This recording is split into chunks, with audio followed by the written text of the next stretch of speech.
Coba dibayangin, gimana kalau salah satu limbah industri terbesar di dunia itu sebenarnya adalah bahan ajaib yang tersembunyi. Kayak harta karun yang cuma nunggu waktu buat diubah jadi sesuatu yang kita pakai setiap hari.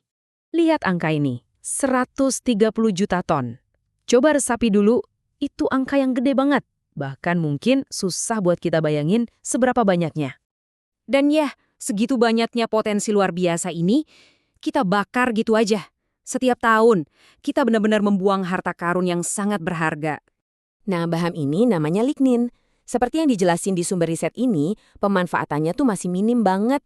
Padahal lignin ini adalah komponen utama yang bikin pohon jadi kaku dan kuat. Nah, di sisi lain, kita punya masalah yang beda lagi, lem. Sebagian besar lem yang kita pakai sekarang itu dibuat dari minyak bumi, dan prosesnya bisa melepaskan bahan-bahan kimia yang berbahaya buat kesehatan kita dan juga lingkungan. Jadi, ini dia pertanyaan besarnya. Gimana kalau kita bisa menyatukan kedua masalah ini? Kita ambil limbah lignin yang melimpah ruah itu, dan kita ubah jadi solusi untuk masalah lem yang berbasis minyak bumi. Keren kan? Untuk menjawabnya, yuk kita kenalan lebih dalam sama bintang utama dalam cerita kita kali ini. Jadi lignin itu apaan sih sebenarnya?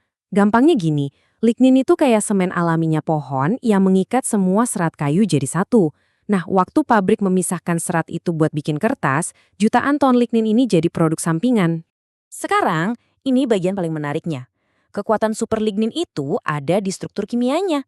Lihat deh bagian yang di-highlight di grafik ini. Itu namanya gugus fenolik hidroksil atau fenolik OH. Gugus inilah kunci dari semua potensinya. Anggap aja ini kayak titik-titik sambungan kimia yang siap buat kita aktifkan. Tapi tentu aja ada tantangannya. Dalam kondisi alaminya, lignin ini tuh kayak agak males gitu. Strukturnya yang kaku dan rumit bikin dia nggak terlalu reaktif. Jadi kita nggak bisa langsung ambil terus dijadiin lem. Disinilah kejeniusan para ilmuwan berperan. Mereka harus kasih lignin ini semacam makeover total. Yuk, kita lihat gimana mereka merancang solusinya dalam dua langkah yang cerdas banget. Intinya, begini transformasinya. Di sebelah kiri, molekul lignin aslinya tuh cenderung cuek aja, menyendiri. Terus, di sebelah kanan, setelah lewat proses dua langkah tadi, molekul-molekulnya sekarang punya pengait kimia baru yang bikin mereka pengen banget saling berikatan. Langkah pertama namanya oksidasi. Di sini, para peneliti pakai senyawa khusus, kompleks perak amonia, buat membangunkan gugus fenolik tadi tanpa merusak struktur ligninnya. Proses ini mengubahnya jadi kuinon. Atau gampangnya, ini seperti ngasih tiap molekul lignin tangan-tangan lengket yang siap buat nempel. Langkah kedua itu pengikatan silang. Nah, setelah molekul-molekul lignin punya tangan-tangan lengket itu, para ilmuwan nambahin senyawa lain yang namanya MEE. Anggap aja ME ini kayak jembatan molekuler yang super efisien. Dia nyambungin semua tangan lengket itu dan menguncinya jadi satu jaringan 3 dimensi yang solid dan kuat banget. Dan slide ini nunjukin transformasi fisiknya yang drastis banget. Lihat deh, yang di kiri, bahan awalnya encer kayak air. Tapi setelah proses dua langkah tadi, lihat hasilnya di kanan. Wih, berubah jadi perekat kental yang pekat, persis kayak lem berkualitas tinggi. Viskositasnya naik 10 kali lipat. Oke, lemnya udah jadi, kelihatannya meyakinkan. Tapi sekarang kita masuk ke bagian yang paling penting, pembuktian. Pertanyaan utamanya kan cuma satu. Apa lem dari limbah pohon ini beneran bisa menyaingi standar industri? Kuat beneran nggak sih? Nah, ini dia momen penentuannya. Grafik ini nunjukin hasil uji kekuatan geser. Lihat garis putus-putus di angka 0,60 megapascal itu? Itu standar minimum industri. Dan lihat hasilnya. Ketiga versi lem Hayati ini bukan cuma memenuhi standar, tapi melampauinya jauh banget. Versi terbaiknya bahkan sampai 0,77 MPa. Ini sukses besar, teman-teman. Dan ini bukti visualnya. Lihat gambar ini. Setelah ditarik sampai batas maksimal, yang patah malah kayunya, bukan sambungan lemnya.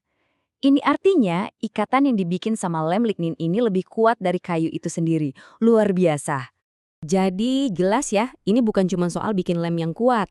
Cerita ini punya dampak yang jauh lebih besar dari itu. Coba deh, kita rangkum kenapa penemuan ini penting banget. Pertama, kita mengubah limbah raksasa jadi produk bernilai. Kedua, kita jadi nggak terlalu bergantung sama minyak bumi. Ketiga, kita menciptakan perekat super kuat yang 100% alami. Ini adalah langkah nyata menuju ekonomi sirkular di mana nggak ada lagi yang namanya limbah. Ini kemenangan mutlak buat inovasi dan juga planet kita. Para penelitinya sendiri menyimpulkannya dengan sangat baik. Mereka bukan cuma berhasil bikin lem yang ramah lingkungan, tapi juga lem yang performanya terbukti lebih unggul, jauh melampaui standar industri yang ada sekarang. Intinya, inilah demonstrasi brilian dari kekuatan kimia hijau, mengubah masalah polusi limbah menjadi sebuah solusi produk yang berkelanjutan dan juga super canggih. Ini jadi bikin kita mikir kan? Kalau limbah pabrik kertas aja bisa jadi lem super, bayangin deh, pahlawan tersembunyi apa lagi yang sekarang lagi ada di tumpukan limbah industri kita yang cuma nunggu ditemukan dan diubah menjadi solusi untuk masa depan kita semua.